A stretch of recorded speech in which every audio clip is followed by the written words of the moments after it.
York's classic rock, Q1043. Q104.3's Flight Plan, brought to you by Hyundai. There's a joy in every journey, and we welcome Michael Carter II, MC2, part of the best trio of cornerbacks in the NFL. Good morning. Morning, how you doing, man? Doing fine, but first of all, how are you doing? How's the ankle? I'm doing good, man. Just getting better day by day. Progressing. I'm feeling good though. All right, well, and congratulations on the big extension. Thank you. I appreciate it. Yeah, That's some that's some big time stuff there. yeah. Blessings, man. Give all credit to God for that. Well, now you'll finally be able to afford Taylor Swift tickets if you want to go. Now it's a tough one. It's a tough one. Starting on the road against the NFC champions last week. Now you have to turn around and head to Nashville. So the first two games on the road. Is that a big challenge, or is it just life in the NFL? Um, I would say it's definitely a challenge. But it also is, life in the NFL. Those two kind of go together because nobody really cares what you went through the week before. It's all about, the present and what you're doing right now versus this current opponent. And so we're preparing for another physical game. And just a game we just have to come out and be a better version of ourselves. And then there's a short turnaround. Then it's the home opener on the next Thursday. Yeah. Yeah. Yeah. It's pretty bit of a crazy schedule to start the season for sure. Okay, now you went to Duke. Yeah. Now, unfortunately, that means that my son's father-in-law, Jay Gould, who played varsity lacrosse for UNC, Hmm. hates you, even though he's a big Jets fan. Now, those rivalries, because most of the guys in the NFL, you all played on great college teams, and there's some big time, lifetime rivalries. Yeah. Do they carry over into the NFL? Do you bust each other from time to time?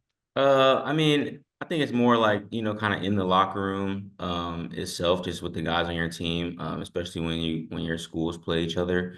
Those rivalries definitely tend to pick up and get spoken about a lot more. Within the locker room itself, and then, that's when you see guys, wearing the other school's colors and different things like that. It just show like for that year, the other school got the best of you. So I'll say like in the locker room, it's definitely more of a thing. Well, are there any Tar Heels on the Jets now? No, not that I can think of, but no, I don't think so. Well, there was that other guy. What was his name? Michael Carter. Uh, Yeah, yeah, are you my dog Mike, man. are you happy or sad to now finally be the only Michael Carter on the Jets? I mean, definitely sad. I mean, because that was my guy, man. And we got a lot of good memories. I'm glad he's doing his thing in Arizona, and I obviously wish him nothing but the best. Okay, well, you're a fourth year Jet, and you're from Georgia originally. Mhm. And you went to school in North Carolina, so you're a Southern guy, and you've moved up here to the Yeah. Mid Atlantic Northeast. It's a little different. How was that adjustment for you moving up here? Do you like the Uh, pizza? I mean, yeah, I think for sure it's a little bit more fast paced than what I was used to, but that was again like in 2021 when I first got up here. So, I'm kind of adjusted now. And obviously, I go back and forth and all that stuff, but I'm used to it now. Socially it's a little different as well. As far as what they call it, Southern hospitality is a real thing. mm, But everybody up that I've come into contact with has been extremely nice and things like that. So I haven't had any bad experiences since I've been up here. okay, and back home, let's go back before college.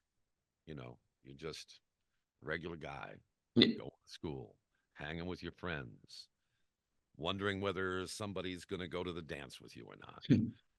Those people now, they know that you're a big time NFL football player, and they must be really proud of you Do you ever hear from any of them when you go back home? Do you ever see any of those old friends? Do you ever get any fan mail or Facebook friend requests or anything like that? Yeah, it happens, and especially when I go home and I still see, see people around and stuff. It's nothing but love and congratulations, and we kick it and everything like that. I still got a lot of good friends from back home that I can go and hang out with and all those things. So, I came from a really good place, a really good town. So, What town was it? Douglasville, And what was the name of your high school? South Paulding, And what was the name of your high school team? the Spartans. So, yeah, it's always love when I go back home and, still got a lot of good friends that, I hang out with back home and stuff like that. So, um, Well, I'm sure the present day Spartans look to you as a real inspiration. yeah, and it definitely means a lot to be able to like be that and uphold that standard. And I definitely hold it in high regard as far as like the perception of who I am and to the younger guys who are trying to achieve their dreams and make it to the NFL and all those things. And so I definitely send them, try to send them encouragement and just kind of be present when I can, and just show them, that, it happens. You can come from anywhere and make it in whatever you want to do. Well, Michael Carter II, we wish you the very, very best. We thank you for getting up dark and early to be with us early this morning here at Q104.3. And good luck in Nashville this weekend. Thank you. Appreciate it. Thanks for having me. Enjoy some of that Southern hospitality when you're there. Oh yeah, sure. New York's classic rock, Q1043.